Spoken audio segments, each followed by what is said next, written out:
Ah, that indeed is a sample version of Sly and the Family Stone. Thank you.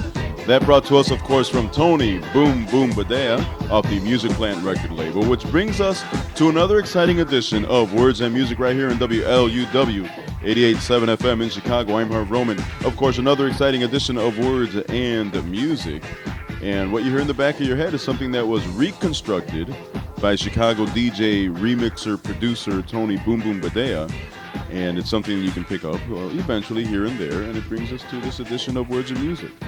This Thursday morning at a little after 8 o'clock, we dig into the mind, the musical soul and heart of Chicago DJ, remixer, producer Tony Boom Boom Badea. It's an impressive CD. It is off the Music Plant record label, and it is going to be sold soon in stores, huh? As a matter of fact, it's in stores right now. It should be in the major stores like Blockbuster, etc., in maybe another week. You know, a lot of listeners may not know that this has been roughly a 15-year journey to the release date of a CD of this stature with the record company and everything else. So tell us a little bit about some of the things that you've gone through in order to get to the point where you're at now. A lot of ass kissing.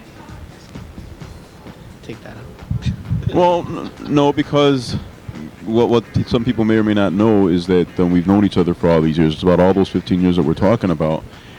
And you're talking about starting your career as a neighborhood DJ.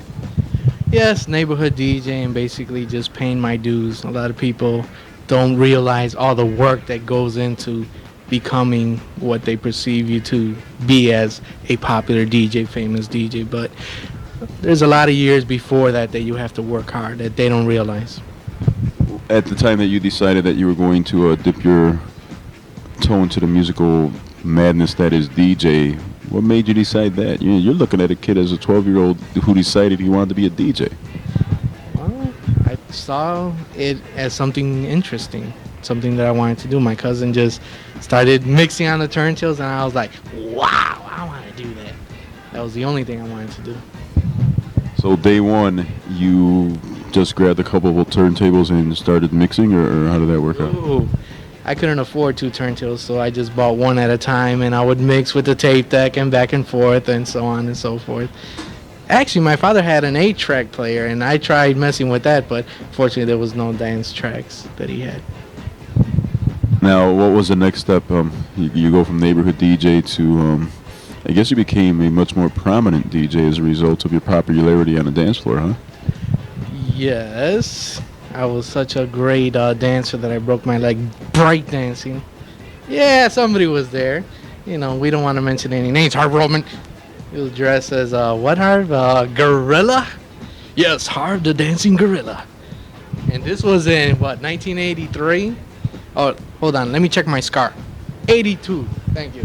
Well, a lot of people don't realize the life of a mobile DJ. And yes, once upon a time, we were partners in a mobile disco, and we used to do that. And sometimes you kind of have to do that. I guess that's what you call paying your dues.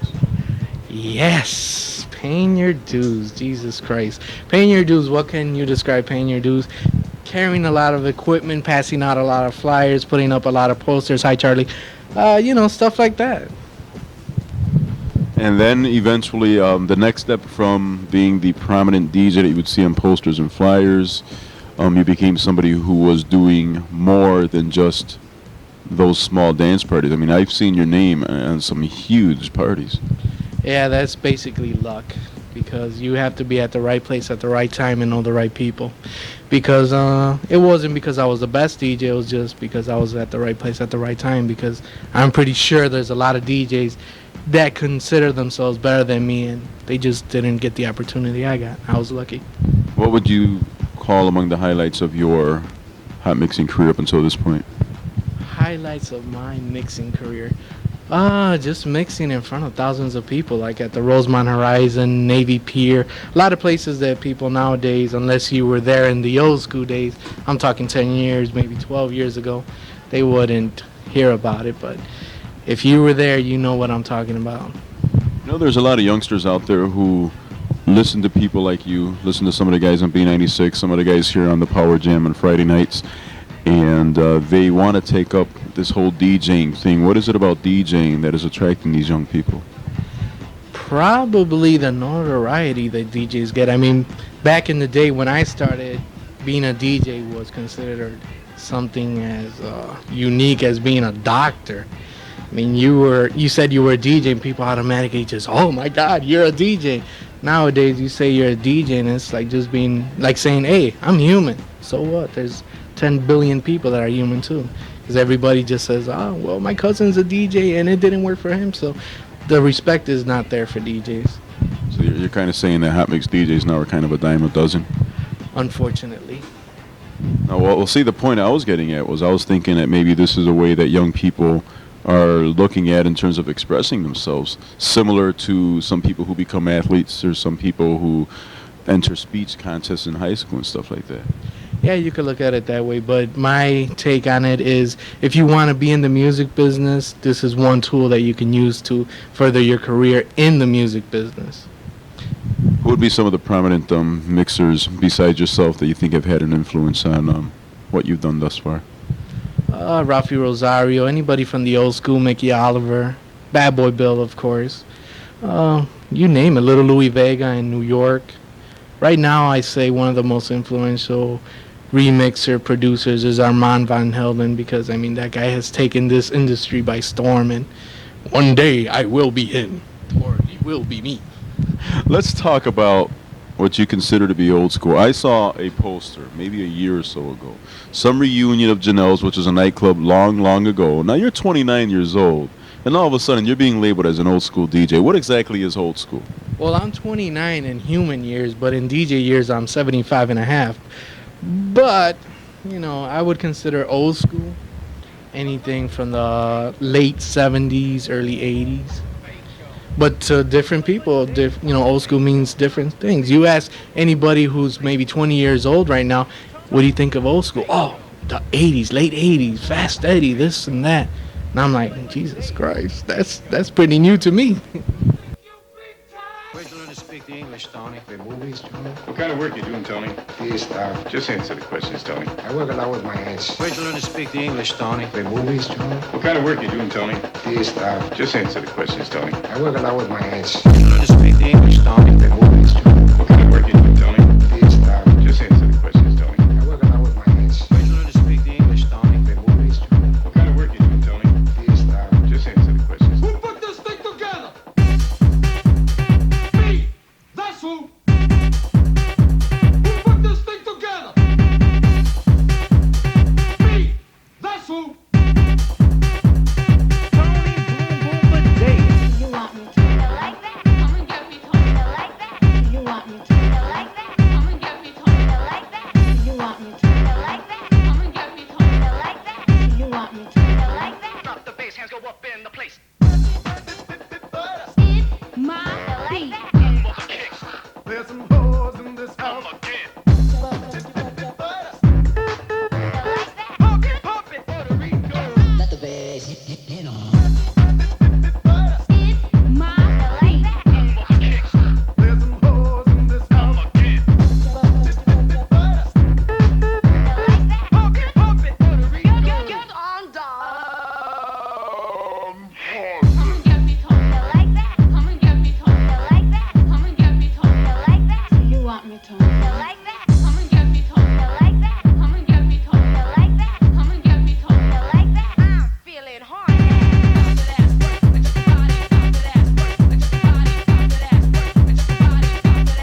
Boom of the kick.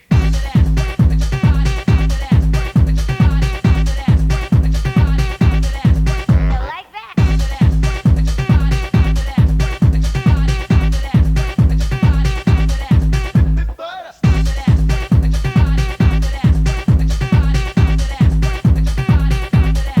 The bass go. Drop the bass, hands go up. Drop the bass, hands go up. Drop the bass, hands go up. The bass go. Drop the bass, hands go up. Drop the bass, hands go up.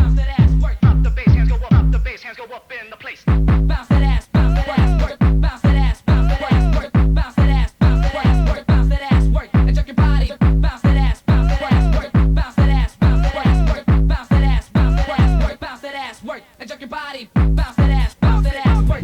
As a DJ, let me ask you this. Who has impressed you in terms of their material? Who are the artists that really turn you on and excite you when it comes to putting music together? Wow, seriously, I would have to go. I don't want to admit this, but freestyle artists, TKA, Judy Torres, and look at Harv. He's just gleaming right now. He's like, yes, he admitted it. He admitted it. Point Harv.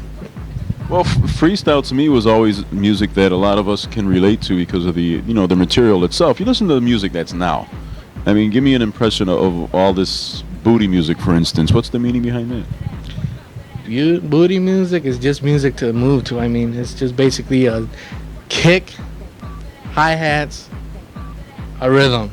That's it. In other words, it's basically like the house music movement of the early 80s. It's going back to that. Everything just cycles, yin and yang, baby. Well, that's why I like the freestyle, because the freestyle to me was basically an orchestration of music, not always the electronic stuff. And when you listen to the lyrics, there was something there. Yeah, that's very true. The way I judge music is very simple. If you think music, a certain type of music, is very easy, try producing it. If you can do a very good job, you're right. If you can't, then you should give it more respect than you're giving it, more credit. So now Tony Boom Badea has taken the next step, which is a major step in the life of a DJ, in that you are now being sought after in order to remix projects. Tell me about some of the artists who you're working with. Basically, some of the artists that I'm working with is like Men and Booty Girls. They're on Sony Latin. Terry Hunter just got a deal with RCA. Georgie Porgy, which is on the Music Plant label, which, by the way, I'm signed to. Thank you. What's with these impressions, man? It's like there's a. You know me. This is the way I am. I'm goofy. I'm crazy. I'm me. It's like a comedian, and you're just waiting to get out. Maybe you should be on the other end of the mic interviewing me, eh? Yeah, that'll be something. Tell me about the marriage between you and Music Plant Records. It's you're probably celebrating about a year anniversary with them now. I thought you were going to ask about my marriage, and I was going to say, hey, that's off limits. But, yeah, the marriage between me and the Music Plant has been great because they have done for me in 1 year what, I don't want to mention any names, but so-called friends that I hooked up with in the past couldn't do in 15 years.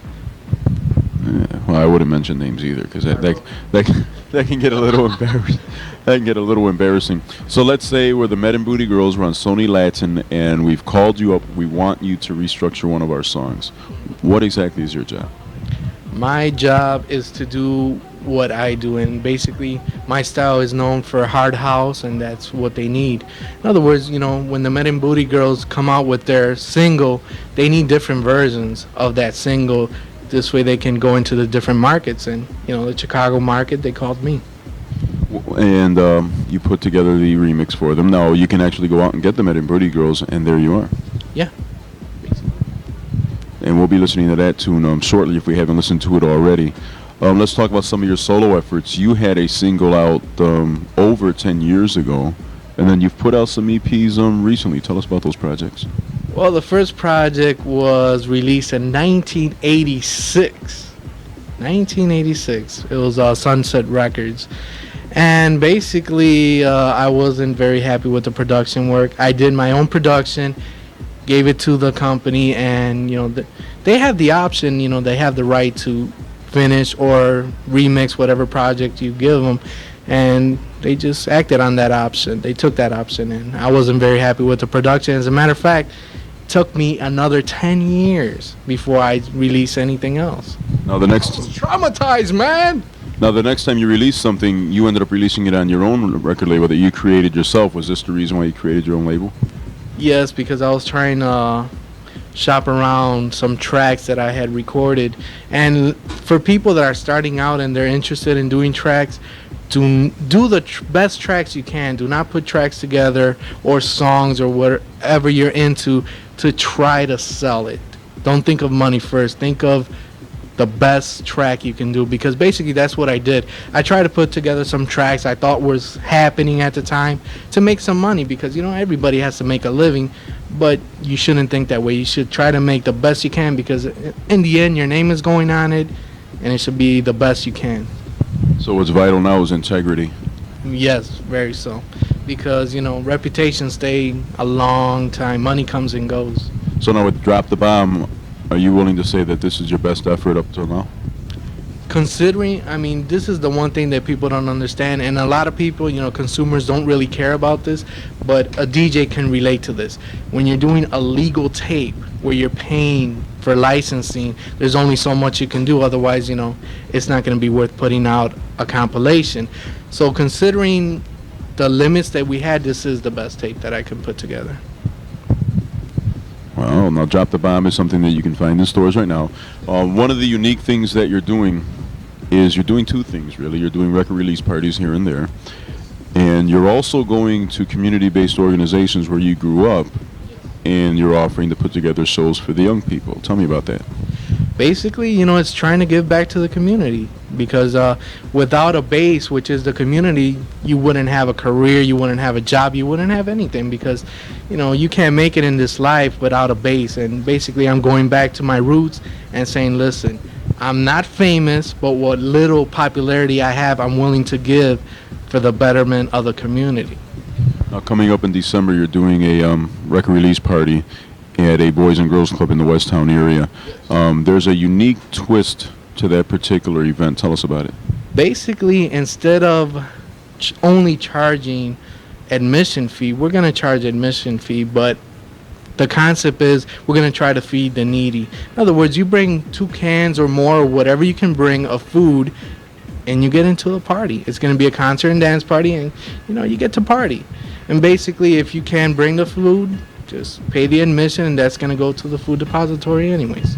That's so unique, and I know you're also doing other events at places such as the Stardust and other places where these are formal release parties. What can we expect at one of those? Basically, a great show, because I am not there just to DJ like everybody else. I'm there to put a show, because I want people to be excited about what I'm doing, what I'm about, and basically, in the end, go get my tape.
You go down your resume a little bit if you can remember some of the bigger events you've had in terms of the battles, because you've defeated some prominent DJs.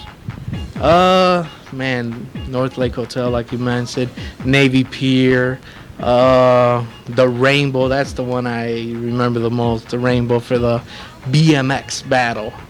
You don't see these type of events anymore, where 3,000, 4,000, 5,000 kids will show up for these events. They just don't do these anymore. Is there a reason?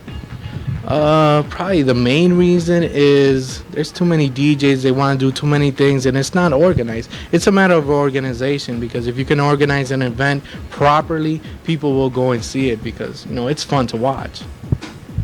Tell me about what you envision things being for you 5 years from now. What are Tony Boom Boom Badea's musical visions? Well, 5 years from now, hopefully, I'm gonna have platinum albums, gold albums, and basically, I just want to produce albums for different artists, new coming artists, and I just want to actively search into the community which I'm from, basically, and look for the artists. I mean, there's probably somebody listening right now that doesn't realize that, hey, you can sing, you can produce, you can write. Come on, I'm looking for you. That's a nice positive twist of the Chicago music scene because for long times Chicago has been known kind of as a negative in the music community only because there are those who just aren't looking out for anybody else but themselves. From what you're saying now, you're actually seeking people to work with. Yeah. If anybody asks me for an opportunity, I will give them one because for me, opportunities were very hard to come by. I mean, I had to hustle and bustle to get opportunities, but it shouldn't be like that. If I'm in a position to help somebody, I will. But before we go, tell me about the exciting Music Plant family. I mean, I've met a handful, since we first landed there over a year ago. Tell me about some of the people you're working with now and what they mean to your development as a mixer, remixer, DJ guy. Oh, the main guy is George Andrews. He's the main guy there. He's the one that tells me, hey, this is bad, this is good, do it better. He pushes me, and I like that because I'm a perfectionist, and even if I think something's perfect and somebody does not agree with it, I will go and change it 20 times if I have to because I want that project to be the best it can. Cindy Lopez, oh, that's the girl. That's the one putting all the shows together. I call her super glue because she keeps everything tight. The new member, Harry Hot Mix Hernandez, in charge of retail. Xavier Joshua, always calling. Hey, do you like Tony's stuff? He's the one keeping everything as far as promotions together. Terry Hunter, producer, super producer, and super DJ. He's always traveling to Europe, mixing over there. I look up to that guy. I admire him. He's a very hard worker. We got James Edward III. I call him J3. He's our piano player. Very smart, very down to earth. And those are just a few of the people. And Matt Rivera, which, he left the company to pursue other ventures. But, he's the one who really got me into the music plan. And, I always thank him for that. It does seem as if there's a family situation here. It is a family. It is a family. And talking about your family, I've noticed that on at least 2 of your tracks and a lot of your older hot mix tapes, you've had your little baby Zania. Yeah, my little girl. She's going on 7 years old and she's already a veteran of the music scene. Yeah, she's like, Donna, I'm tired of doing these droughts. When am I gonna do a song? If Aqua can do the Barbie girl, I want to do a song here. There you go. Maybe we can get her to do a jingle for the the wake up dancing portion of the show. Yeah, that'll be great. As a matter of fact, I mean, she watched Selena at least 10 times. Personally, I've watched it 35, but, who's counting? It's a great story. I cried throughout the first 10 times that I watched it, and the others I just smile and say, wow. Before we go, tell me about what you see as the direction that music is going into now. You talked about the Barbie song, which of course would be one of your daughter's favorite songs, I would imagine. Music for a little while kind of ran into a lot of obstacles in terms of being accepted. What do you see now as the next phase in terms of music? Right now there's like Euro stuff happening. Well, to you it might be Euro, to somebody else. There's the thing about the music scene right now, accessibility to computers, to instruments is gone down so dramatically. Back in the day when I was starting out as a DJ, to buy a keyboard, wow, that was something big. You had to have a lot of money. Nowadays you can buy just about anything under $300. And the more people that have instruments in their hands, the variety of music you're gonna have. And music is always gonna be changing, so you just have to just find what you love and keep doing it. Before we go, give you opportunity now to kind of say any, words of wisdom or any final things that you might want to say to those who are listening in the Chicago area that maybe I haven't asked you about. Basically, if you have a dream, follow it. If you have no support as far as family, as far as friends that, do not believe in your dream, keep doing it because one day they will come around. Believe me, I'm telling you from experience. And, it's going to be for the better. Once again, it's the Drop the Bomb Universal Tour. By the way, we're going to book something probably in Mars, right after the Pathfinder thing.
That is the Medin Booty Girls. It is a remake of the classic Michael Brown tune of so many years ago, So Many Men, So Little Time, right here on 88.7 FM, WLUW. It's the music that matters. I'm Harv Roman with another exciting edition of Words and Music. Before So Many Men, So Little Time with the Medin Booty Girls, we also heard from Georgie Porgy, I'm in Love. Of course, that is off the compilation Drop the Bomb from Tony Boom Boom Badea. We also heard the title track from Drop the Bomb, along with Thank You, which featured a little bit of Sly and the Family Stone, and also Disto Attic, which featured Skies Call Me right here on 88.7 FM Chicago. Harv Roman, just about 8:30. I kind of got to get out of this Words of Music segment with DJ, remixer, producer, dude, Tony Boom Boom Badea. By the way, if you want to check out his record release party, and it is kind of free, it's at the Stardust. That is 410 North Halsted, right off of Halsted and Grand Avenue. Why don't you call first, make sure everything's okay, or call the music plan and they'll tell you that everything's okay. That is 773-279-9393, 773-279-9393. We heard of a lot of good information from Tony Boom Boom Badea, but I'm going to get out of here right now so we can get back to other kinds of wonderful things right here on 88.7 FM. My thanks to Tony Boom Boom Badea and Georgie Porgy for arranging the interview. In the meanwhile, listen to this. It's called Like This on 88.7 FM, the music that matters. Come on, baby. Come on, baby. Come on, baby. Come on, baby. Come on, baby. Come on, baby. Come on, baby. Come on, baby. Come on, baby. Come on, baby. Come on, baby. Come on, baby. Come on, baby. Come on, baby. Come on, baby.